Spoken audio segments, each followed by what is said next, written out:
O que você diria de um jovem que deixa os seus pais, a sua cidade, a sua família e vai para um outro lugar, um outro país, não só uma cidade, não só um país, mas um outro continente, simplesmente porque ele entende que deve cuidar e servir a outras pessoas numa área de missão? Pois é sobre isso que nós vamos conversar hoje no nosso bate-papo, na nossa live Vocação.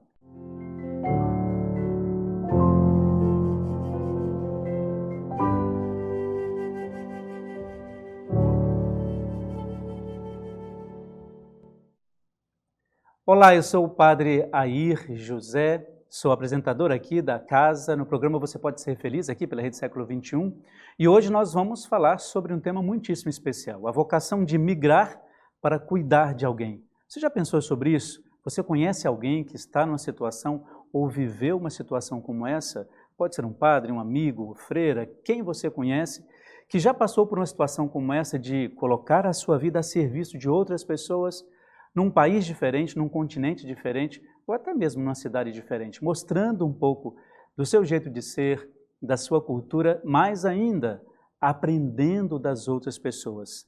Por isso que, se você conhece alguém nesse sentido, gostaria que você colocasse aí nos comentários, que você dissesse, conheço tal pessoa, ou acho interessante esse trabalho, e também fizesse aí, ou desse a sua curtida, para que o YouTube possa levar ainda a tantas outras pessoas justamente uma temática como essa, sobre missão e sobre cuidar de alguém a partir de um chamado de Deus. E hoje, para a gente bater esse bate-papo, o meu convidado ele é internacional, o Padre José Eduardo, que está em Moçambique, lá no continente africano, e vai conversar com a gente sobre essa questão, como é servir, como é sair de um país para ir a outro país, justamente porque sente que é a missão que Deus lhe confiou. Você já pensou nisso? É interessante a gente pensar nessas coisas, porque quando se trata de vocação, a gente não faz ideia de como essa coisa pode acontecer na vida da pessoa. A gente não faz ideia do que é que está ali no coração daquela pessoa que faz com que ela se motive a ir para outros lugares.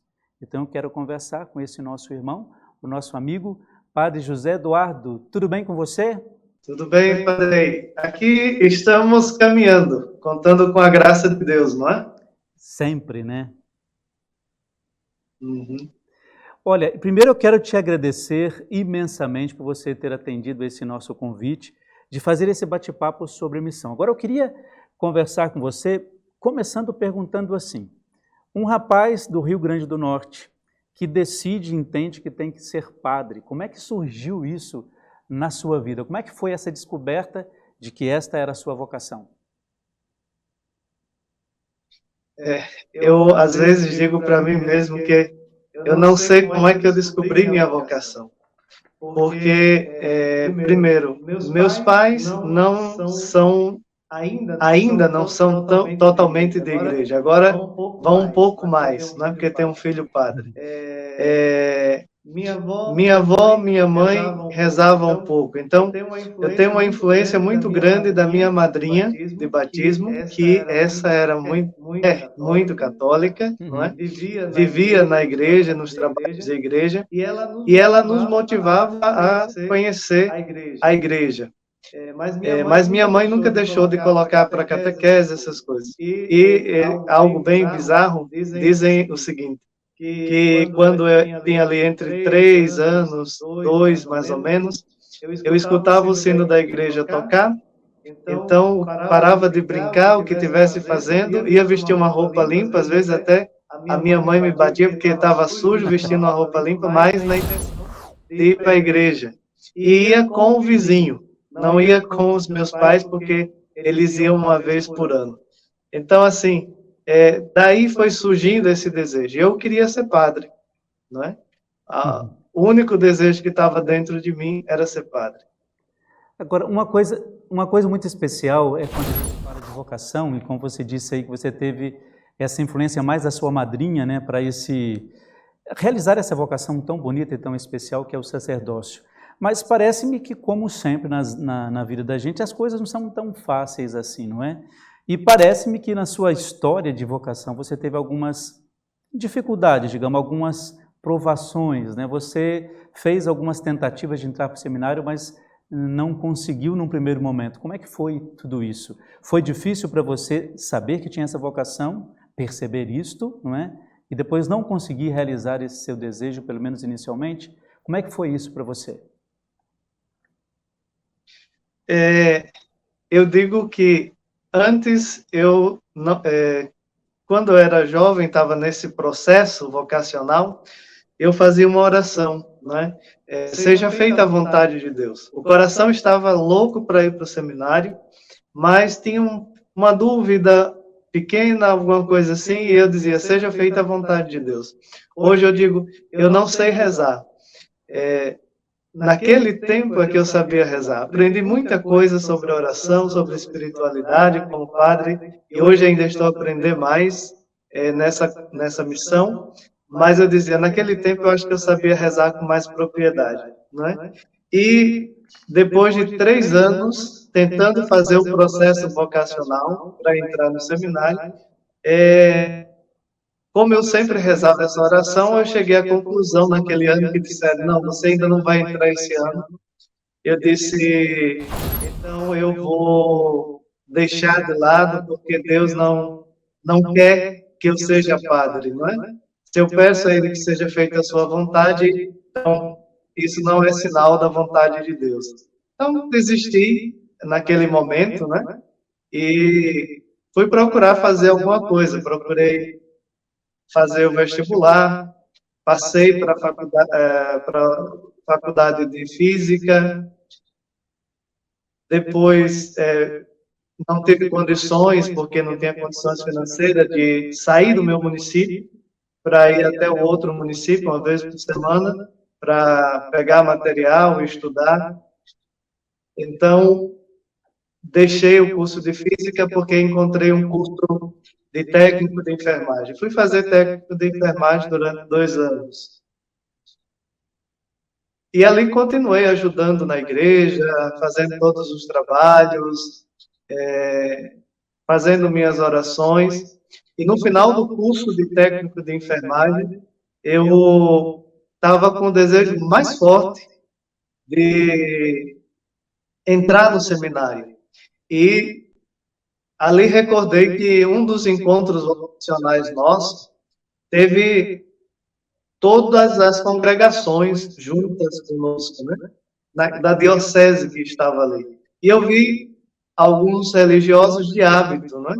Um hábito marrom, com um avental creme, e eu senti vontade de entrar nessa congregação. Mas eu não sabia o que era vida religiosa ainda, essa coisa toda.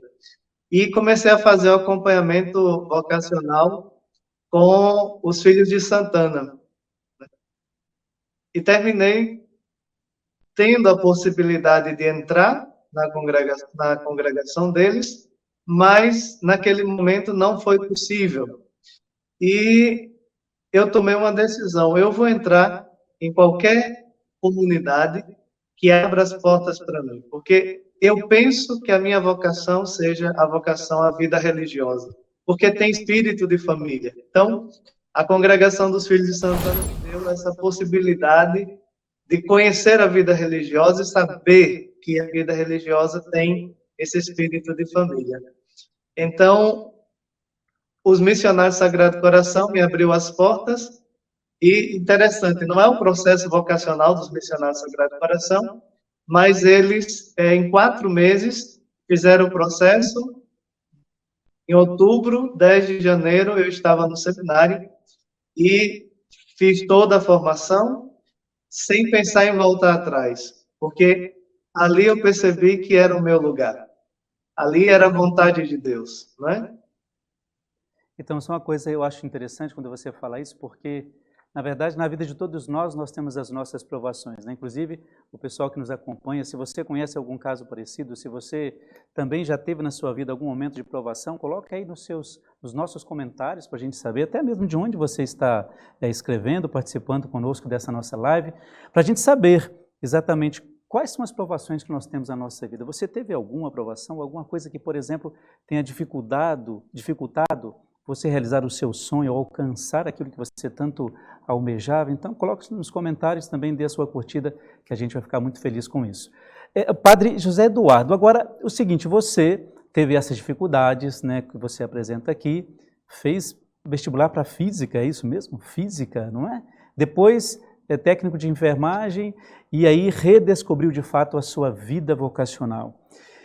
E aí você se torna padre e aí num determinado momento você opta, e eu me lembro perfeitamente disso, quando você disse que você iria para a missão no continente africano, numa realidade muito difícil.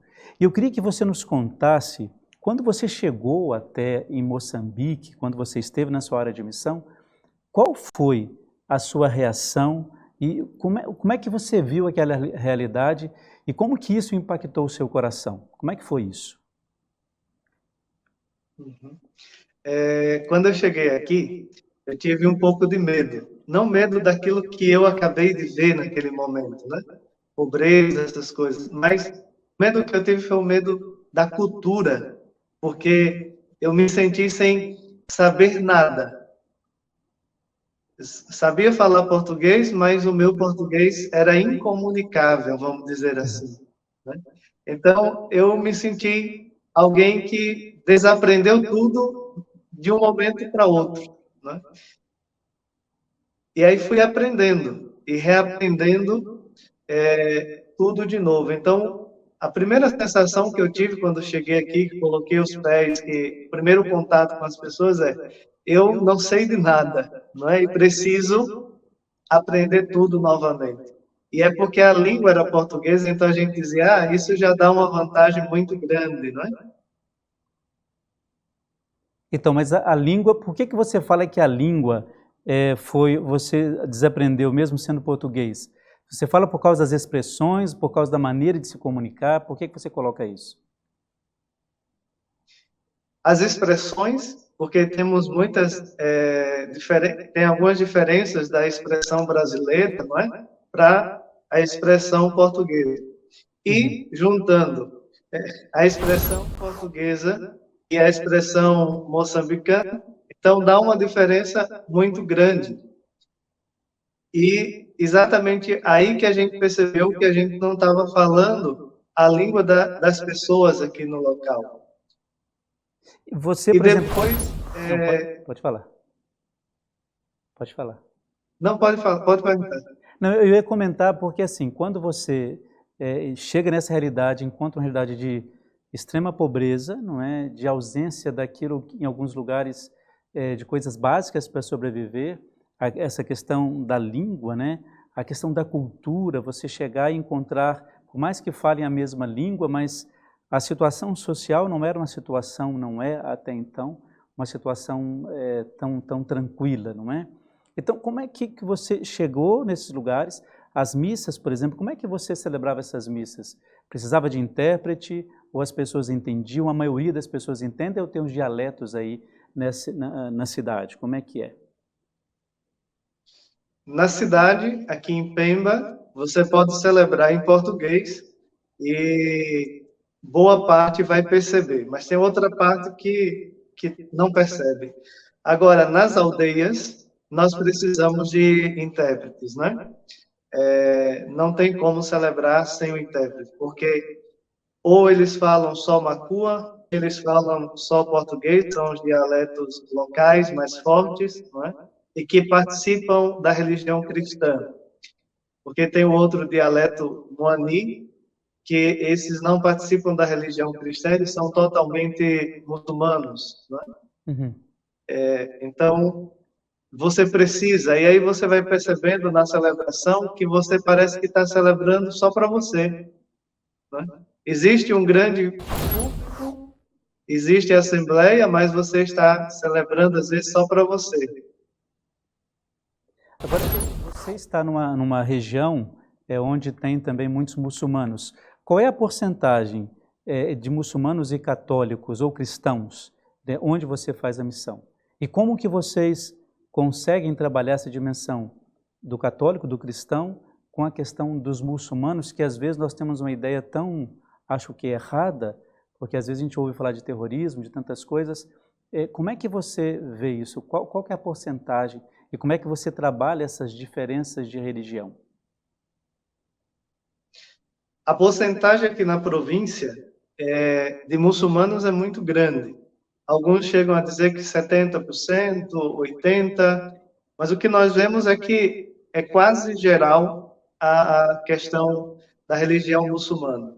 É como nós, numa época atrás no Brasil, todo mundo se dizia que era cristão católico, não é? Hoje já se diz que é cristão de outras denominações e assim vai diminuindo o catolicismo. E aqui a mesma coisa, né? Muito se diz muçulmanos, mas no fundo não vivem na prática aquilo que a religião exige deles. Mas então a porcentagem seria aí entre 80% e 70%, né? De muçulmanos. E os outros 30% se dividem em religião tradicional, se divide em cristãos que têm as suas denominações diferentes. Os anglicanos aqui são bem fortes, né? Alguma parte ortodoxa também. Assembleia de Deus. Então, temos essas outras denominações que nós nos dividimos como cristãos. Agora, na área que nós estávamos responsáveis, esse número aumenta de muçulmanos. Por exemplo, tem um distrito dois distritos que nós atendemos que são totalmente muçulmanos. Ibo e Kisanga são distritos totalmente muçulmanos. Os cristãos que tem lá são cristãos funcionários, ou seja, eles vão trabalhar naquela área e nós, missionários, tentamos dar uma manutenção para eles, na fé, na oração, acompanhar um pouco, mas não são os locais que participam da igreja, né? São as pessoas que já vêm de outro distrito, de outro lugar, que vai participar lá nessa igreja. Então, seria nesses dois distritos de manutenção para esses cristãos que vêm de fora. Dentro do nosso distrito onde nós residimos, Meluco, então aí nós temos um número maior. Vamos dizer assim, 90% se consideram muçulmanos, o restante estão aí na religião católica, cristã, de outras denominações, mas são poucos. Você sabe que isso traz uma certa curiosidade, inclusive, por exemplo, quem está nos acompanhando, né, pelo YouTube, se quiser fazer a sua pergunta ao Padre Zé Eduardo, está aqui, a gente pode, faz a sua pergunta, o seu comentário, a gente está aqui também para responder isso. Mas como que é a convivência? Porque já que o católico, no nosso caso, na nossa realidade, nós estamos em minoria, essa convivência com os muçulmanos, por exemplo, ela é uma convivência pacífica? Você consegue fazer um trabalho, não um trabalho em conjunto, mas há um respeito de um trabalho de uma religião com a outra? Olha, Padre, quando eu cheguei aqui, a guerra estava começando, né? Porque nós temos dois contextos agora. Temos um contexto fora da guerra terrorista, vamos dizer, entre aspas, porque tem outras características que não vem aqui ao caso. Então, a convivência com os muçulmanos locais, onde nós trabalhamos, é muito pacífica, né? E ela é aberta para se trabalhar conjuntamente. Agora, nesse momento que temos o contexto da guerra, e, por exemplo, eu estou fora da missão, que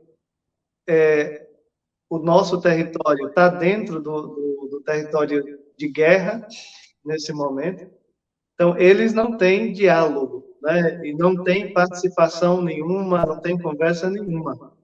Então, com esses que vêm de fora, que estão movimentando pessoas aqui dentro, não existe o diálogo. Agora, com aqueles que são locais que conduzem a religião deles muçulmana, a convivência é muito tranquila e pacífica. Até me sinto cuidado, às vezes, por algum deles, que ligam para saber como é que está o padre, saber se o padre está aqui, não é? Por exemplo, foram os filhos do Che, que é vamos dizer assim, o padre da mesquita, que construíram a igreja. na nossa igreja de Melu. Ah, é? São A Igreja pedreiros. Católica? Foram eles que conseguiram? Exatamente, eles foram lá, construíram isso, e depois vieram aqui em Pemba, onde a casa onde nós estamos, e ajudaram a reparar a casa. Então, a convivência com esses locais é muito tranquila, muito pacífica. Uhum. Contudo, já com esses terroristas, aí é impossível se dialogar. Impensável, vamos dizer assim.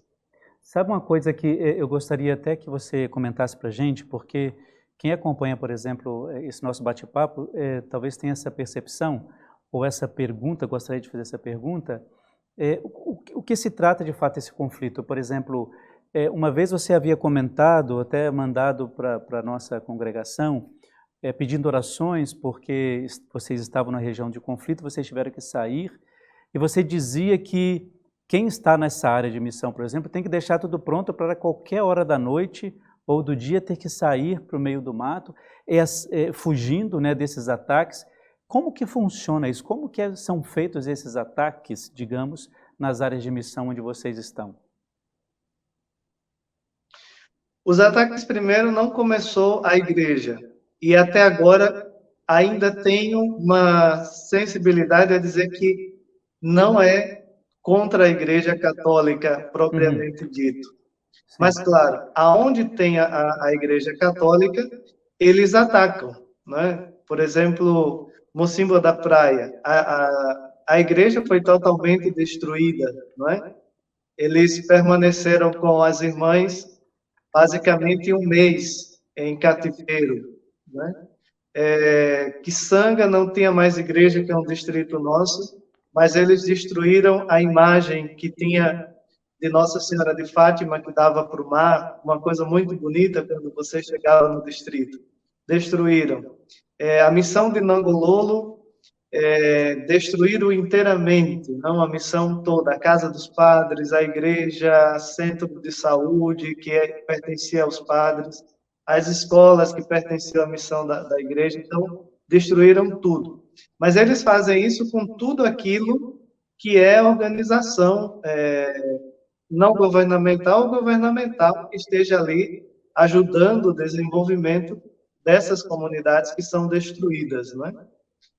Então, por exemplo, eu já fiquei algumas vezes lá no distrito pronto para fugir, não é? Já tinha visto até lugares para onde fugir, para onde se esconder ali no momento do ataque, não é? Depois que as irmãs foram levadas por eles e ficaram lá esses dias todos, o bispo tomou por decisão que todos nós estivéssemos em Pemba, na sede. Agora, isso não garante nada, não é?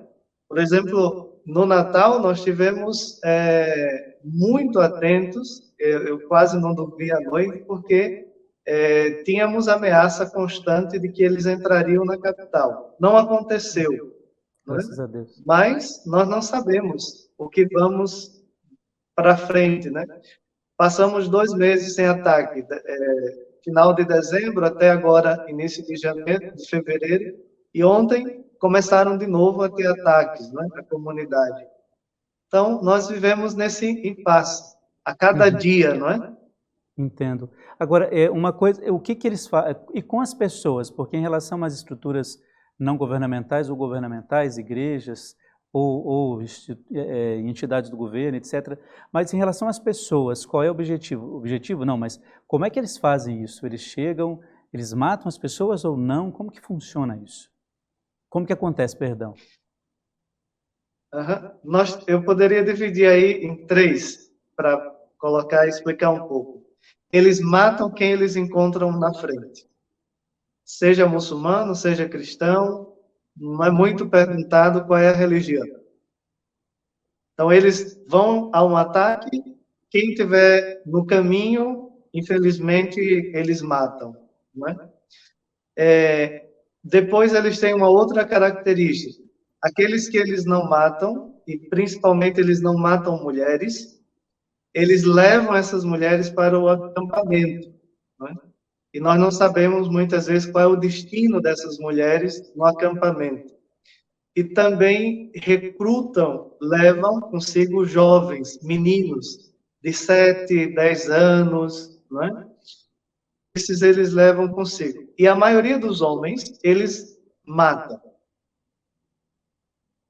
É por isso que... Aqueles que têm 18, sim, acima de 18. É por isso que o bispo teve essa sábia decisão de, num momento de conflito, né, retirar vocês disso. Agora, vou dizer assim, como é que fica o seu coração, sabendo assim, você é um missionário, você ama estar aí, você ama esse povo, como é que fica o seu coração quando se trata assim, de você ter que se ausentar dessas cidades, ou melhor, desses povoados, e como você vê essa missão nesse sentido? Puxa vida, poderia ser um momento de servir, de ajudar, como é que isso também está aí nesse coraçãozinho do Eduardo que a gente conhece tão bem? Como é que funciona isso? Como é que está isso aí?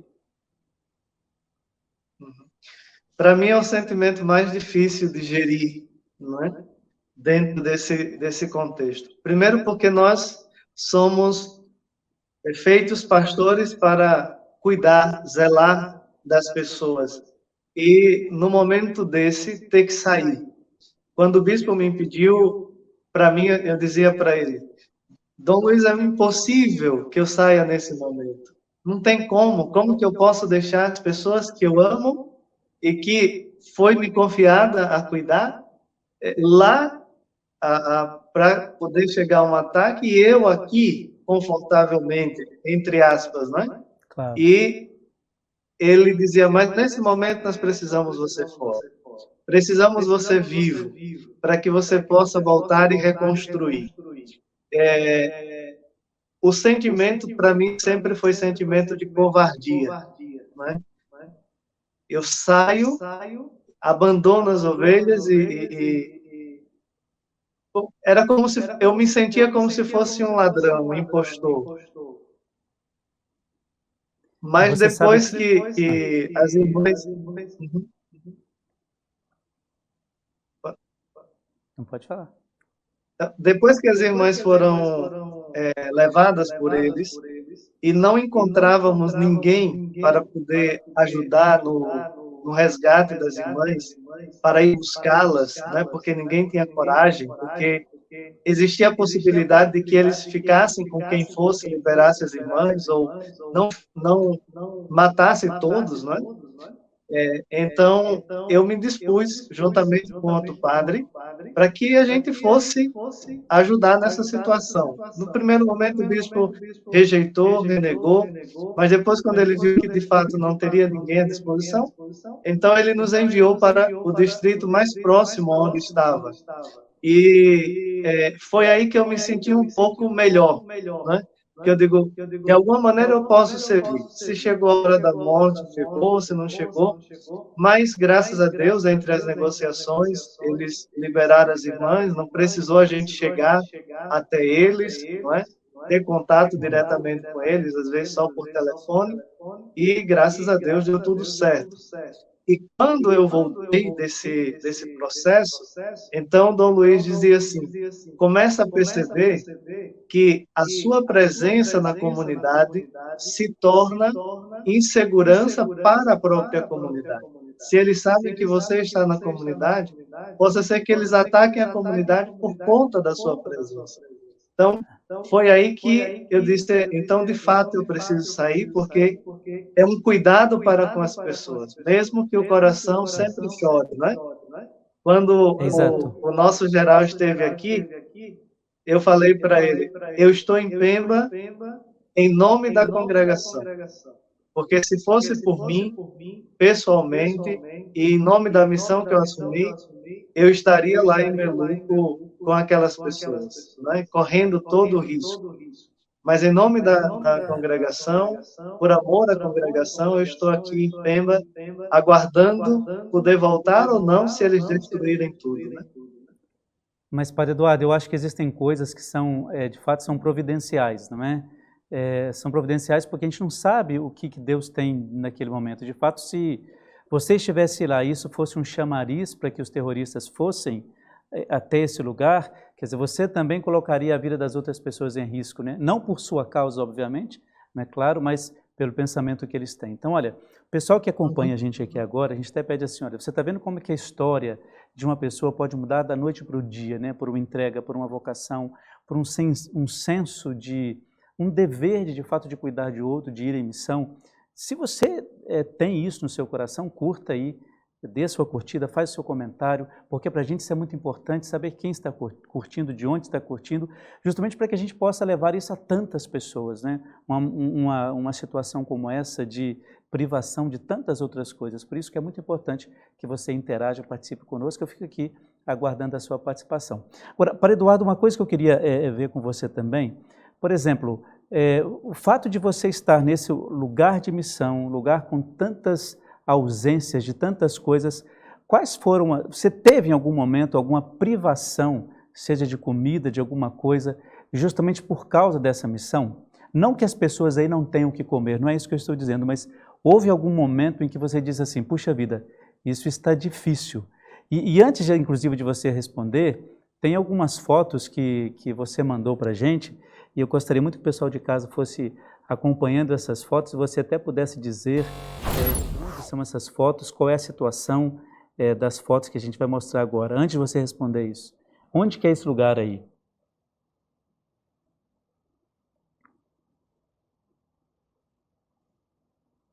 Eu não sei se o Padre Eduardo já conectou, mas a gente vai mostrando algumas fotos, depois a gente pode até voltar nelas, né? Pode ser que tenha havido alguma coisa com a conexão.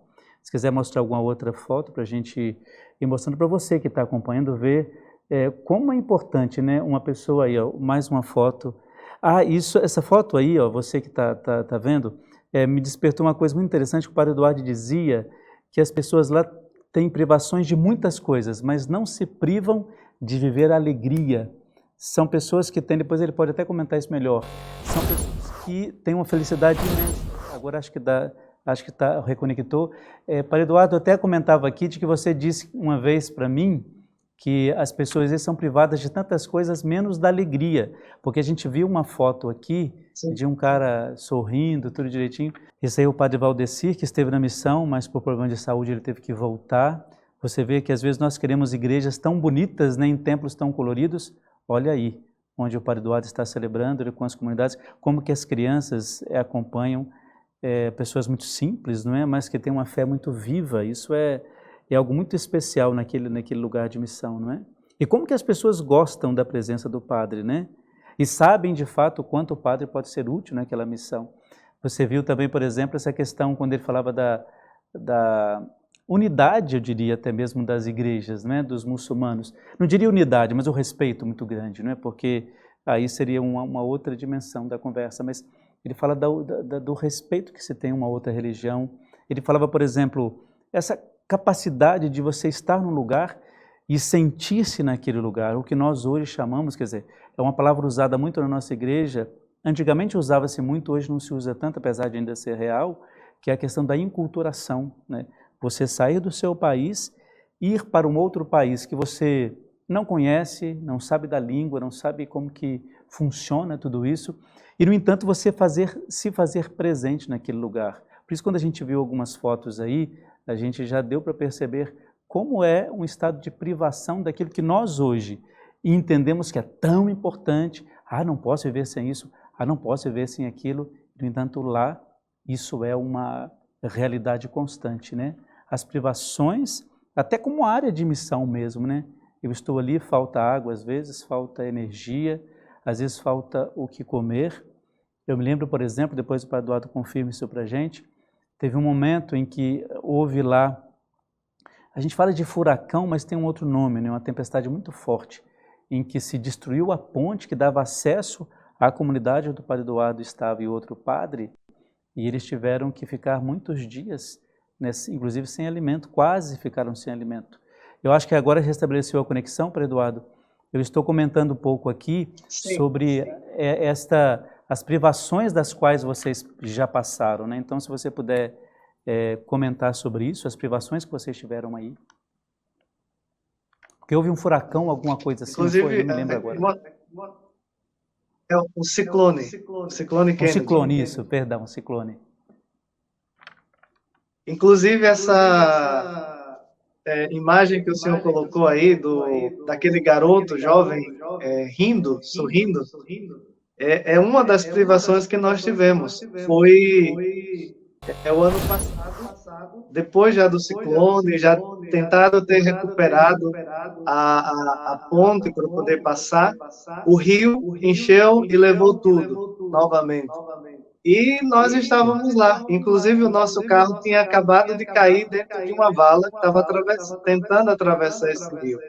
Mas o impressionante é que a gente não sente isso com a força tão grande como em um outro lugar, porque as pessoas é tudo novidade. Então, um carro caído dentro de uma vala é novidade. Então, sorri, brinca e se ajudam mutuamente, não é? Às vezes porque querem ganhar um pouco de dinheiro, alguma coisa para poder comer, né? Então, aquilo é festa. E, de fato, a gente passa a tirar aquela tensão do problema e a viver, não é? Um pouco mais com leveza. Dentro dessa privação, eu tenho uma pequena história, escrevi até na revista, de que eu digo que Deus, como mãe, me acompanhou em um evento desse rio que levou a ponte, né? Chegamos no rio, não tinha como atravessar para o outro lado, e eu tinha que fazer o meu documento para poder permanecer aqui, senão teria que sair. E fiquei com medo. Algumas pessoas disseram, em certo lugar está atravessando a pé, consegue atravessar. E uma senhora, uma família que estava comigo, falou assim, vamos, padre? E eu digo, vamos, né? Porque eu fiquei meio envergonhado de dizer não. E quando eu vi as pessoas atravessando naquele rio, pessoas que foram embora no rio porque se afogaram e não conseguiram sobreviver, e eu digo, vou atravessar. E atravessamos, né? E o senhor que segurava na nossa mão, ele dizia assim, quando a gente afundava, que a água sobressaía na cabeça, então ele dizia, olha, coragem, estamos no início. Lá no meio ele dizia, coragem, estamos no meio. E no final ele dizia, coragem, conseguimos passar. Puxa. E eu dizia assim, eu nem preciso ir para o Brasil ou para os Estados Unidos ou para outro lugar para fazer uma terapia de coach, porque teve um coach aqui sem saber nada de coach me ensinando, né? E animando e dando coragem para poder continuar aquela travessia. Voltar não tinha mais. Então essa foi uma das peripécias. E a mão daquela senhora que estava comigo segurava tão forte em mim que eu, naquele momento, entendi que era o Espírito Santo de Deus nos segurando, né? Eu digo, a mão de Deus está aqui. Graças a Deus, tudo deu certo. Não me arrisco mais. Da próxima vez, fico sem documento, né?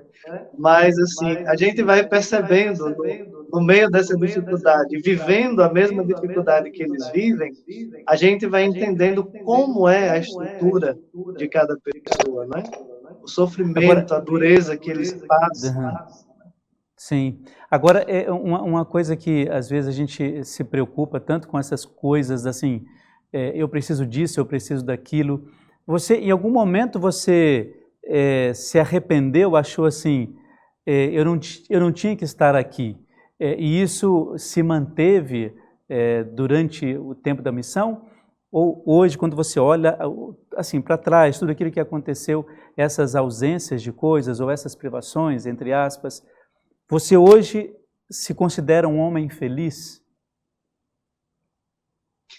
Eu diria que eu me arrependi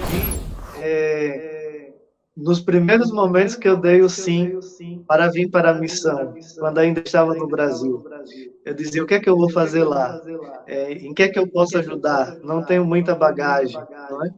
Mas aqui, já nesses 3 anos que vamos celebrar, eu não me arrependo em nenhum momento de estar. Pelo contrário, descobri várias potencialidades pessoais que me ajudam a superar essas dificuldades que nós temos.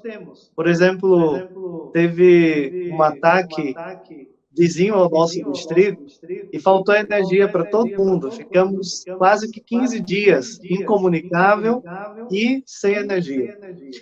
E há poucos dias atrás eu tinha ido na cidade comprar carne, porque aqui temos uma escassez de carne muito grande, eu sou muito carnívoro. E o nosso freezer estava cheio de carne, vamos dizer assim, porque eu tinha comprado para basicamente 2 meses, 3 meses. E o freezer descongelou e a gente começou a ver perder a carne. Então, a minha única saída foi: vamos dividir com as pessoas que estão aqui perto de casa, que não têm também acesso, mas vamos dividir com elas.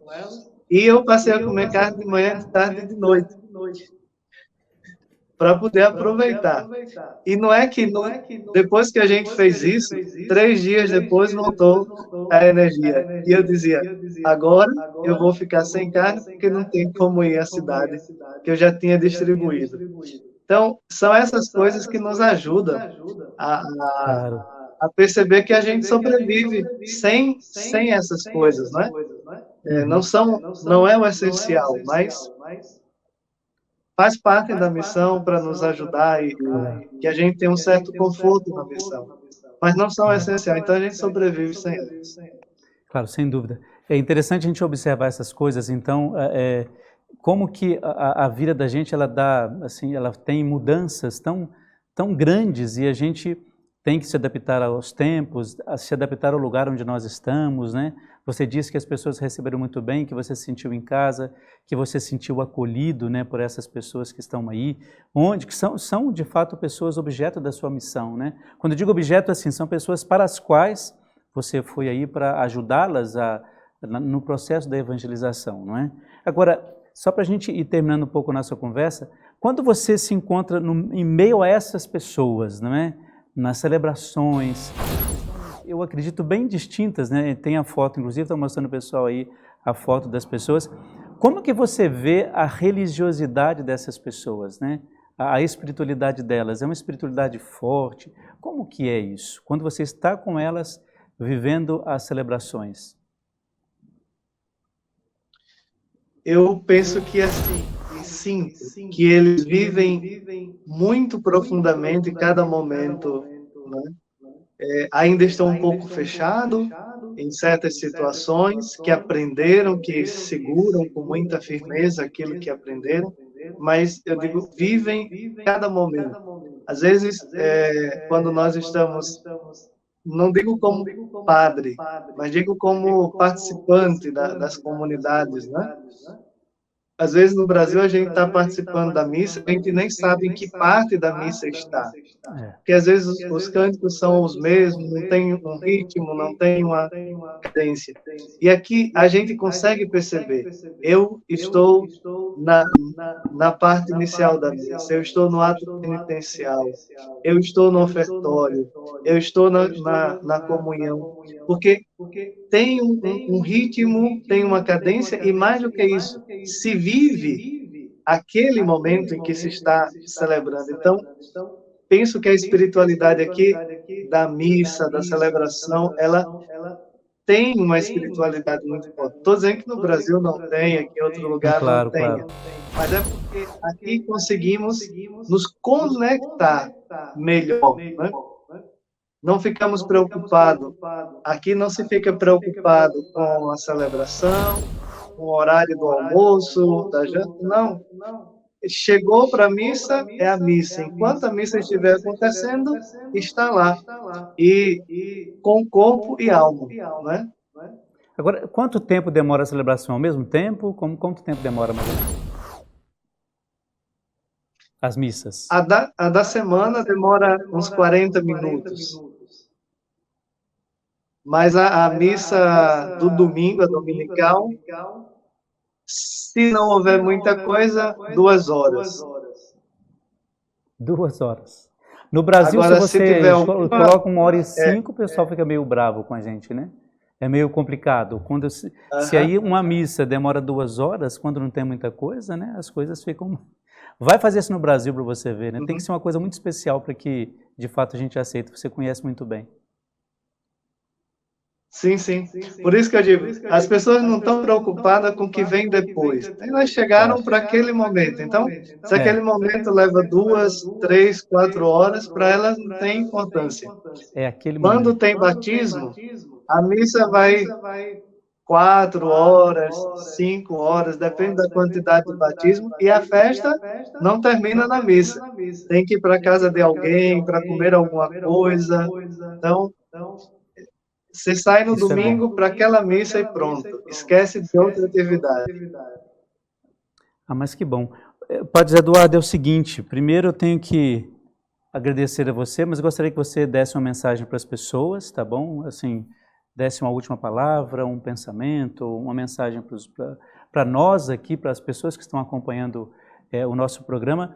Mas eu queria, assim, agradecer imensamente a você, porque nós teríamos aqui muita coisa para conversar ainda, não é? Eu gostaria muito de falar sobre a questão da liturgia, das impressões que você tem em relação à cultura, mas a gente pode fazer isso num outro momento, sem sombra de dúvida. Mas eu gostaria primeiro de agradecer muito, agradecer a sua disponibilidade. Eu sei que são 5 horas, né, de diferença, tem que estar assim com muita vontade de estar conosco para fazer esse momento acontecer. Então, muitíssimo obrigado por essa oportunidade que você nos dá, tá bom? E queria que você desse uma palavra aí para quem está acompanhando esta nossa live. Eu agradeço muito, acho importante que a gente possa falar da missão, possa falar, nesse caso aqui, da nossa vocação. Né?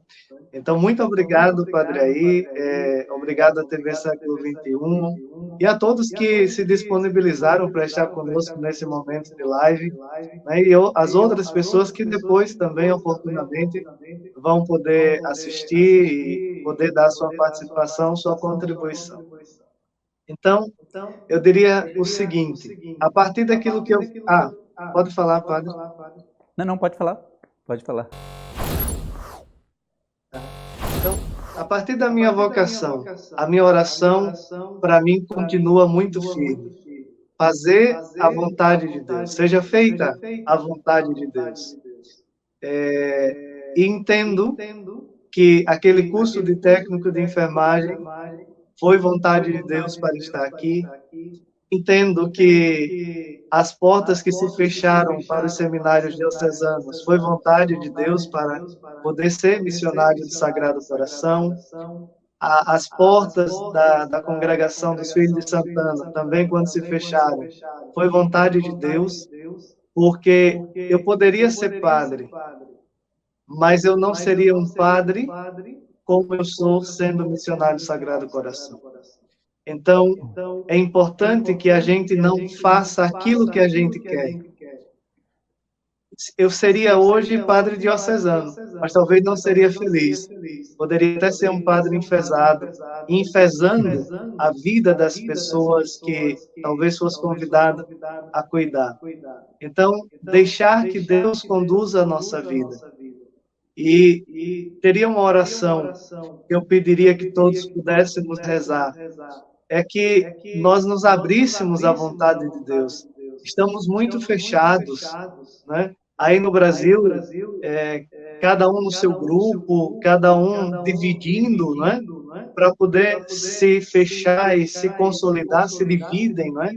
E eu diria que esse fechasse, esse endurecesse para provar aquilo que você é, o que você quer ser, nos impossibilita de viver aquilo que Deus quer para nós, não é? Não tenhamos medo de sermos flexíveis, não tenhamos medo de ser frágeis, de ser pequenos, porque quando Deus quer, Ele faz, não é? Então, não tenhamos medo e não nos fechemos, estejamos abertos a toda a possibilidade que Deus nos apresenta. Se eu tivesse me fechado somente a ser padre diocesano, eu estaria quebrado, não é? Mas como abri-me a possibilidades diferentes, estou feliz e conseguindo dar passos a cada dia. A cada dia eu me descubro, a cada dia nós podemos nos descobrir. Acho que vocação é isso. Deixar Deus ser Deus na vida da gente e conduzir. Claro, você às vezes é que está na direção desse automóvel, você que faz o caminho. Mas se você escuta os sinais, não é? Eu digo, escuta os sinais, porque não é Deus que vai falando, não. São os sinais que vai falando aquilo que Deus quer na vida da gente. Que bom, olha, eu agradeço mais uma vez, belas palavras, e assim, eu peço que Deus, né, sempre ilumine o seu caminho, te fortaleça, porque a gente sabe que a missão aí não é fácil, mas você como um homem feliz, realizado no seu sacerdócio, sempre será protegido, e conte muitíssimo com as nossas orações aqui, as minhas e as orações das pessoas que acompanharam e que estarão conosco, torcendo e rezando por você pela sua saúde, tá bom? Um grande abraço para você e que Deus te abençoe sempre. Amém? Muito obrigado, Padre. Um abraço para você, também muita bênção, muita saúde aí no seu trabalho e lá na sua paróquia. Tá bom, obrigado. Olha só, você viu aí, batemos esse grande papo com o Padre Eduardo, que está em Moçambique, na Diocese de Pemba, fazendo esse tempo missionário tão bonito, né? E por conta dele já ficaria lá direto, né? E como está direto lá. Então, olha, foi muito especial, tenho certeza que você gostou muito. Não se esqueça nunca de dar aí a sua curtida, fazer o seu comentário, porque isso nos ajuda muitíssimo a levar esse conteúdo e também poder saber o que é que te ajuda nas suas reflexões. Então, a gente tem um encontro marcado na próxima semana com a nossa live Vocação. Um grande abraço e até lá.